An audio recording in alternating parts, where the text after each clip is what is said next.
देखिए, मध्य प्रदेश में मंत्रियों की ताकत बढ़ गई है। सीएम डॉक्टर मोहन यादव ने बड़ा फैसला लिया है। अधिकारी नहीं, अब मंत्री होंगे निगम मंडलों के अध्यक्ष।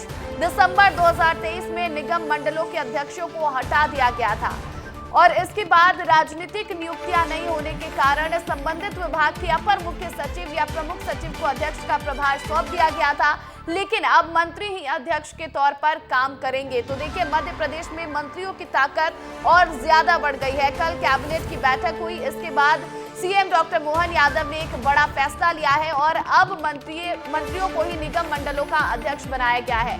और इस खबर पर अधिक जानकारी के साथ विवेक हमारे साथ जुड़े हुए हैं, सीधा उनका रुख करते हैं। विवेक, मंत्रियों को अब निगम मंडलों का अध्यक्ष बना दिया गया है, इस बदलाव के पीछे की वजह क्या है? नियुक्तियां क्यों नहीं होंगी और मंत्रियों का जो प्रभार है, मंत्रियों को एक अलग प्रभार दे दिया गया है?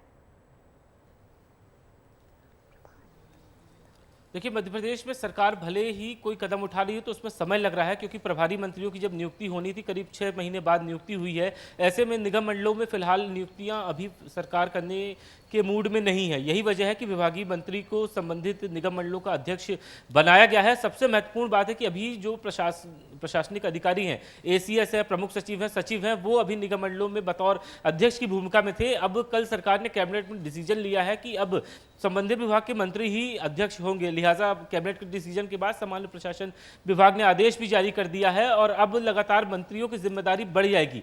अभी तक उनके पास संबंधित विभाग का जिम्मा था, लेकिन अब निगम मंडल जो विभाग के अंतर्गत आते हैं, जैसे नगरीय प्रशासन विभाग के अंदर हाउसिंग बोर्ड है, हाउसिंग बोर्ड में अब अध्यक्ष की भूमिका में कैलाश विजयवर्गीय रहेंगे। अभी नगरीय प्रशासन मंत्री हैं और हाउसिंग बोर्ड के अध्यक्ष भी वही होंगे। ऐसे ही कई और बड़े विभाग हैं जहां पर निगम मंडलों में अध्यक्ष और उपाध्यक्ष नहीं है, उनकी जगह पर विभागीय मंत्री जिम्मेदारी लेंगे। और मंत्रियों की ताकत नहीं बढ़ी है, बल्कि यहाँ पे उनकी जिम्मेदारी बढ़ गई है, क्योंकि अभी तक प्रशासनिक जो अधिकारी वहां पदस्थ थे तो कई मामलों को लेकर मंत्रियों में मतभेद तक हो जाते थे। और यही वजह है कि पिछले दिनों जब एक कैबिनेट की बैठक हुई थी तो कई मंत्रियों ने कहा कि प्रशासनिक अधिकारी जो है वो सुनवाई नहीं करते हैं और ये कहते हैं कि अध्यक्ष का ये काम है और अध्यक्ष जब तक नियुक्त नहीं होते तब तक इस संबंधित प्रोजेक्ट पे काम नहीं किया जा सकता है। और मुख्यमंत्री के पास जब ये जानकारी पहुंची थी कि संबंधित अधिकारी काम में अड़चन डालते हैं तो मुख्यमंत्री ने एक बड़ा बदलाव किया कि जब तक अध्यक्ष और उपाध्यक्षों की नियुक्ति निगम मंडलों में नहीं हो जाती है तब तक विभागीय मंत्री ही उस पर फैसला लेंगे। बिल्कुल बड़ी बात कह दी विवेक आपने। ताकत के साथ साथ जिम्मेदारी भी बढ़ गई है, जितने भी मंत्री हैं उनकी।